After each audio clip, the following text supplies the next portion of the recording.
La presencia de membrana que definen los... Hola, mi nombre es Ashley Manushka Holtman Mendoza. Soy estudiante del primer año de medicina y estoy haciendo este video para mi clase de biología. Hoy vamos a hablar de lo que es la membrana celular. Una característica fundamental que tienen todas las células es la presencia de membrana celular, que es la que define los límites de la célula y de sus diversos compartimentos internos. Por lo que empezamos diciendo que la membrana celular es una bicapa lipídica compuesta por fosfolípidos y proteínas asociadas. Entonces, para empezar a hablar sobre lo que es la membrana celular, tenemos acá esta pequeña maqueta que elaboré con papel de China, periódico, limpiapipas y fomimoldeable. Entonces, acá para aclarar lo que son los fosfolípidos, que son esta área de acá, podemos decir que los fosfolípidos están divididos en dos partes. Una parte que es hidrofílica, que es la parte polar, y una parte que es hidrofóbica, que está compuesta por ácidos grasos. La parte hidrofílica es la que tiene afinidad por el agua y la parte hidrofóbica es la que rechaza el agua. Debemos tener en cuenta que existen ciertas diferencias entre los fosfolípidos internos y los fosfolípidos externos. Entre los fosfolípidos externos encontramos la fosfatidilcolina y la esfingomielina. Y en los fosfolípidos internos encontramos la fosfatidiletanolamina y la fosfatidilserina. También debemos recordar que existen carbohidratos en la periferia de la membrana y en su interior, en menor cantidad. Así como también algunas proteínas en la periferia de la célula y en el interior de la misma. Además, proteínas transmembranales que pueden funcionar como canales o como receptores. Ya sabiendo esto, es importante mencionar que la membrana tiene funciones específicas dependiendo de su composición y que son muy importantes de conocer. Membrana. La membrana celular tiene funciones específicas que se relacionan entre sí, pero que son distintas al mismo tiempo. Principalmente tenemos que la membrana celular define los límites de la célula y limita en sus compartimentos. Entonces aquí vemos que esta área de aquí afuera es la membrana celular que está limitando su espacio con la otra membrana celular. ¿Qué es lo que hace esto? La compartimentación de la membrana permite que las actividades especializadas que suceden acá adentro continúen sin interferencia externa, sin que las moleste lo que está acá afuera, y permite la regulación independiente de las actividades de la célula. Otra función de la membrana celular es la plataforma para actividades químicas. Esta función nos dice que las membranas no solo tienen compartimentos, sino que una célula es un compartimento diferente, ¿verdad? Y para que las interacciones se den necesitan de colisiones aleatorias. ¿Qué es una colisión? Acá tenemos una célula, otra célula, otra célula, todas con su espacio diferente, pero cuando colisionan, se tocan. Eso quiere decir que las membranas tienen un contacto. Entre las funciones también está lo que es proporcionar una barrera permeable selectiva.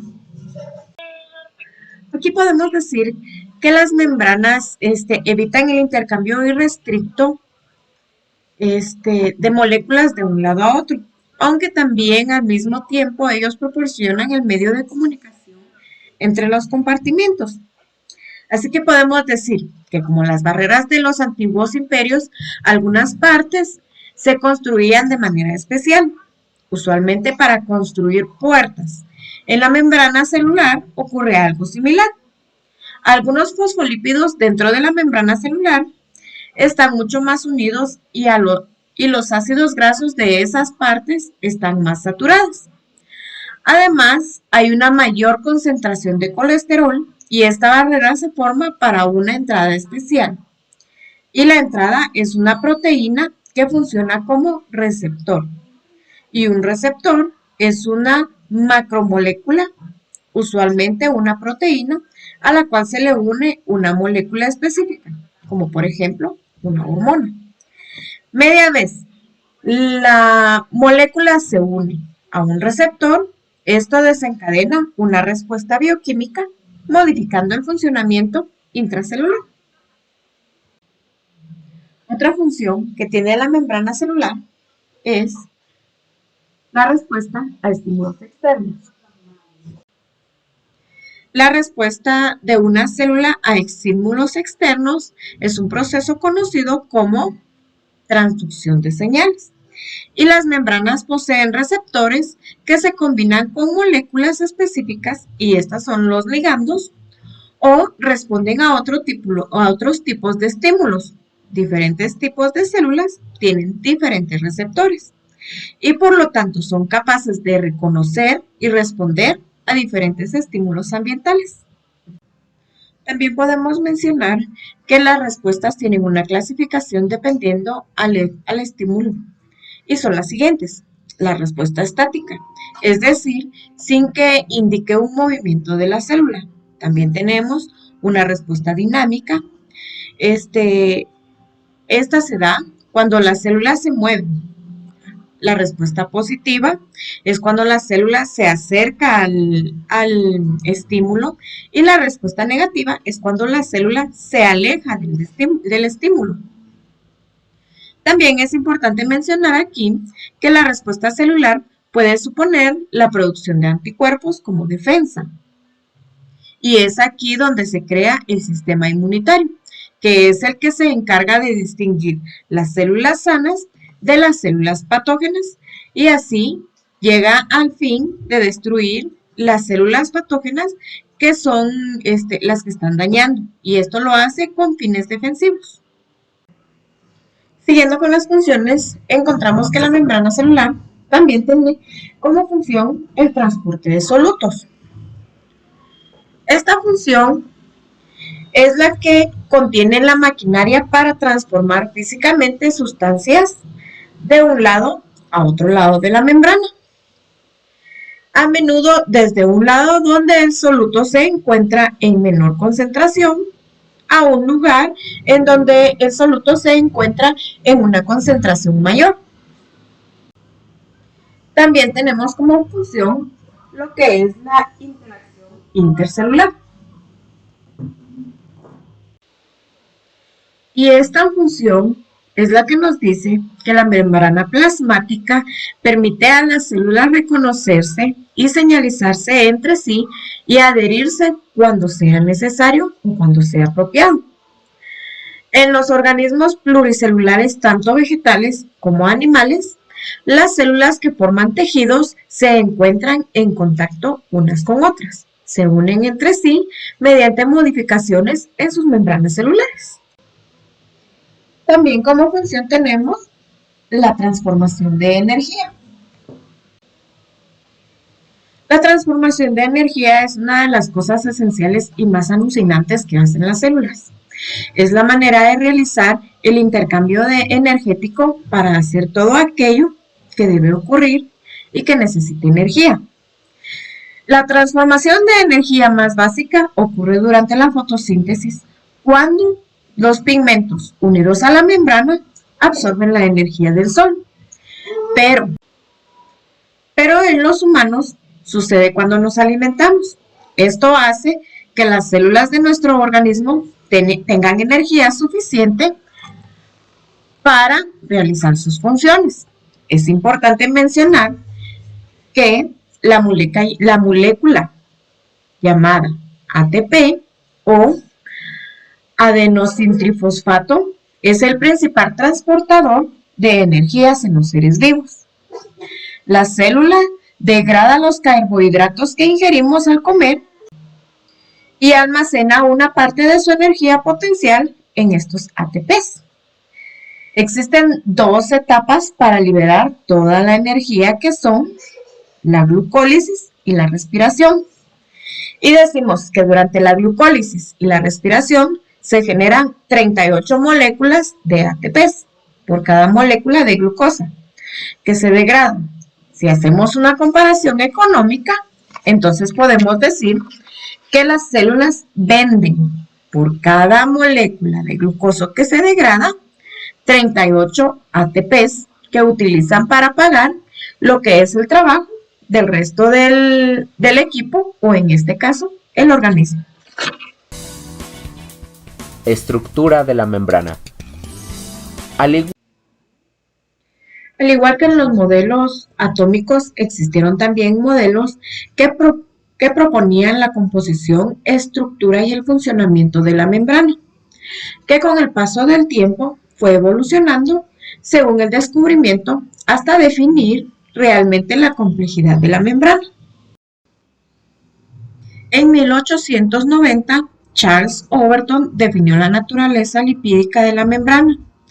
Trabajó con células de raíces aéreas de plantas y observó que las sustancias solubles en lípidos, es decir, lipolipídicas, penetran fácilmente en las células, mientras que las solubles en agua, es decir, hidrofílicas, no podían hacerlo. De estas observaciones, Overton concluyó que los lípidos presentes en la superficie celular son una especie de cubierta e incluso sugirió que probablemente esta membrana era una mezcla de colesterol y lectina. En el año 1900, Irving Langmuir estudió el comportamiento de los fosfolípidos purificados disueltos en benceno y produjo capas de esta solución de benceno y lípidos sobre una superficie acuosa. Cuando el benceno se evapora, las moléculas permanecen como una lámina de lípidos de una molécula de ancho definido como monocapa lipídica. En 1925, Corter y Grendel extrajeron los lípidos de un número conocido de eritrocitos y usaron el método de Langmuir para expandir los lípidos en una superficie acuosa. Encontraron que el área de la superficie de los lípidos sobre el agua era aproximadamente 2 veces el área de la membrana de los eritrocitos, por lo que concluyeron de la membrana plasmática que no consiste en una, sino en 2 capas de lípidos, es decir, definieron la bicapa lipídica. En 1935, Dobson y Danieli propusieron la presencia de proteínas en la membrana celular.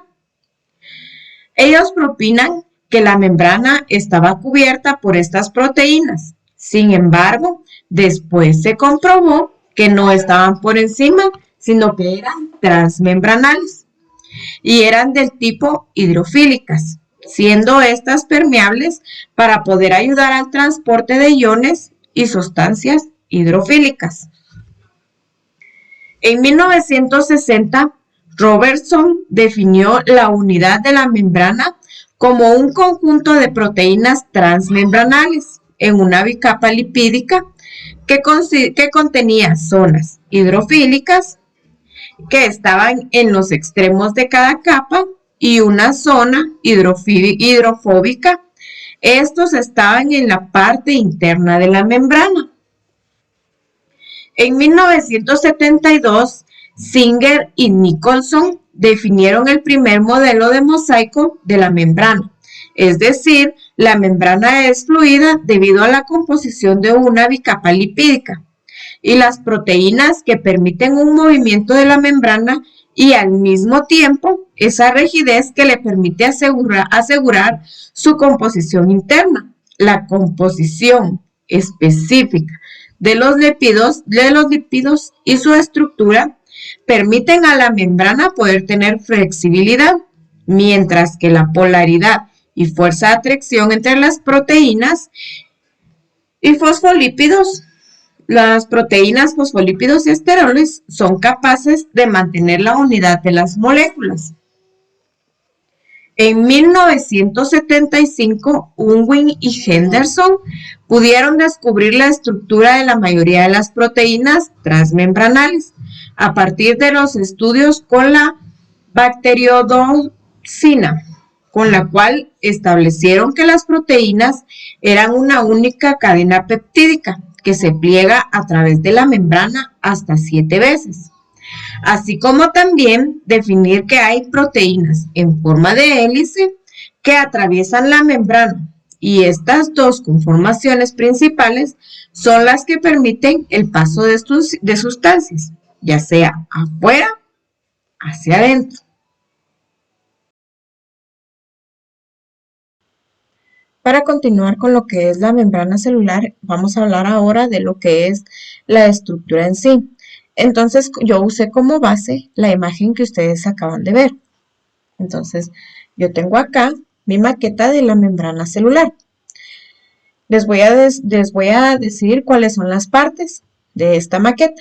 Entonces, tenemos acá lo que es la proteína de canal. En esta parte de acá, que atraviesa un poco la bicapa, está lo que es la proteína globular.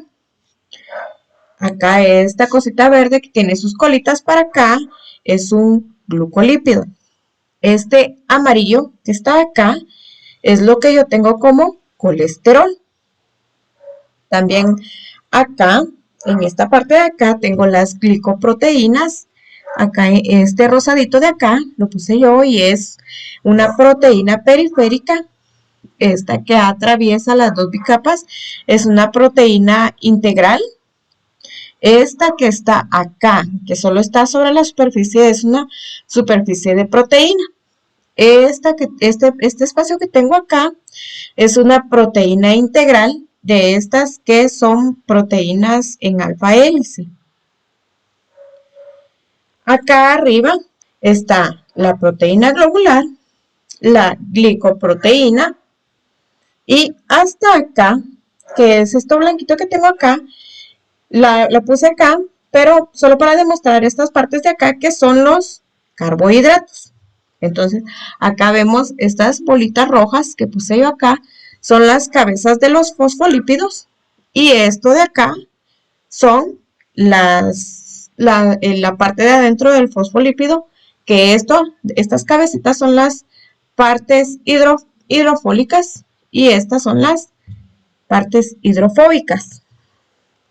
Entonces, estas dos áreas, todo esto es lo que compone una bicapa fosfolípida. Entonces, esto de acá afuera sería prácticamente la capa externa de la membrana celular, y esto de acá sería la capa interna o el citoplasma. Entonces decimos que la estructura de la membrana celular, en ella podemos ver lo que es la bicapa lipídica, que está compuesta por fosfolípidos, es decir, moléculas que poseen una cabeza que es hidrofílica, que tiene afinidad con el agua y que está hacia afuera y que está hacia adentro. Y adentro tenemos lo que son las colas que tienen, que son hidrofóbicas. Eso quiere decir que rechazan el agua. Estas son las capas que forman la membrana celular. También podemos ver que las glicoproteínas, las proteínas globulares, los glucolípidos, el colesterol, cada una de estas sustancias tiene una función específica y las proporciones varían en cada tipo de célula. Ahora vamos a hablar de lo que son los fosfolípidos. Y los fosfolípidos son lípidos antifáticos, es decir, poseen una zona hidrofílica y una parte hidrofóbica. La parte hidrofílica está compuesta por un glicerol o esfingosina con un grupo de fosfato, y la parte hidrofóbica por dos cadenas lipídicas. El tipo de fosfolípido más común en las membranas plasmáticas de animales es la esfingomielina, pero no está presente en la membrana de las plantas. Otro tipo del lípido es la fosfatidilcolina, la fosfatidiletanolamina, la fosfatidilserina y el fosfatidilnotisol. Y por último, el fosfatidilglicerol. Ahí sí que podemos decir también que los ácidos grasos son importantes para la estructura de la membrana, debido a que sus largas colas hidrocarbonadas forman una barrera efectiva para la difusión de solutos polares y la mayoría de los ácidos grasos. La membrana tiene entre 12 y 20 átomos de longitud y algunos ejemplos son el ácido palmídico, el ácido esteárico, que son ácidos grasos saturados con 16 y 18 carbonos.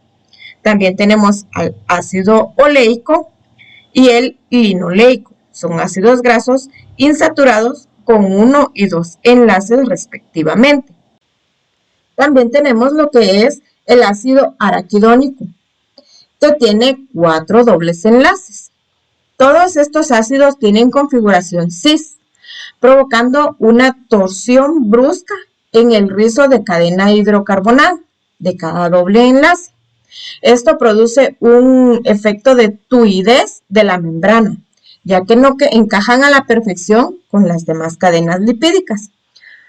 Como segunda molécula importante tenemos los glucolípidos, que son lípidos que tienen carbohidratos. Algunos glicolípidos tienen como base el glicerol, pero la mayoría derivan de la esfingosina. Por ello deben ser llamados glicoesfingolípidos. Existen 3 tipos de glicolípidos. Tenemos a los cerebroides, que tienen un azúcar unido al grupo hidroxilo de la ceramida mediante un enlace del tipo beta-glucósido. También están los glucósidos, que son glucoesfingolípidos con oligosacáridos neutros unidos a la ceramida. Y también están los gangliósidos, que son esfingolípidos completos. Estos contienen cabezas polares muy grandes formadas por unidades oligosacáridas cargadas negativamente. Tanto los cerebroides como los gangliósidos están presentes en las membranas del cerebro y de las células nerviosas. Los gangliósidos están expuestos en la superficie de la membrana plasmática. También funcionan como antígenos, que funcionan como anticuerpos en las reacciones inmunológicas, incluyendo las reacciones responsables entre los grupos sanguíneos. Por ejemplo, en los grupos sanguíneos A, B y O, implican a los glicoesfingolípidos, que sirven como marcadores de la superficie celular de los glóbulos rojos. También tenemos nosotros acá a los esteroles. Son también uno de los componentes principales de la membrana celular, siendo para los humanos el más importante el colesterol. Parte de la función de estos esteroles es la rigidez de la membrana. El colesterol tiene una parte de hidrógeno unida a los fosfolípidos. Ahora vamos a hablar de lo que son las proteínas de membrana. Tenemos distintos tipos de proteínas y se clasifican por su forma de anclaje a la membrana celular. Entonces podemos decir que tenemos 3 tipos de proteínas, que son las integrales, las periféricas y las proteínas ancladas a lípidos. Entre las proteínas integrales son las que contienen una o más regiones hidrofóbicas dentro de la membrana lipídica. Y entre estas tenemos las proteínas monotópicas, que están incluidas en la membrana por un solo lado de la membrana.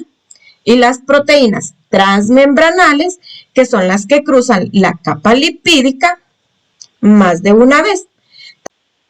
También tenemos lo que son las proteínas de paso único, que cruzan una sola vez la bicapa lipídica. También están las proteínas multipaso, que consisten en un solo péptido, que atraviesan la bicapa una, dos o más veces.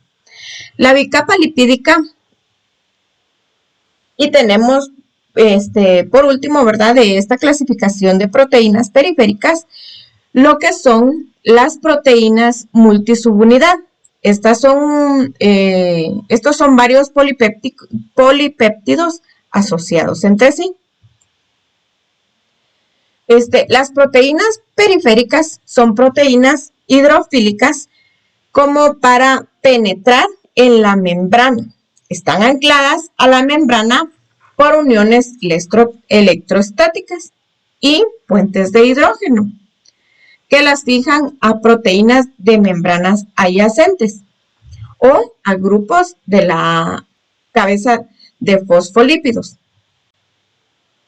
Tenemos lo que son las proteínas de superficie interna, que estas están ancladas a ácidos grasos o grupos prenil.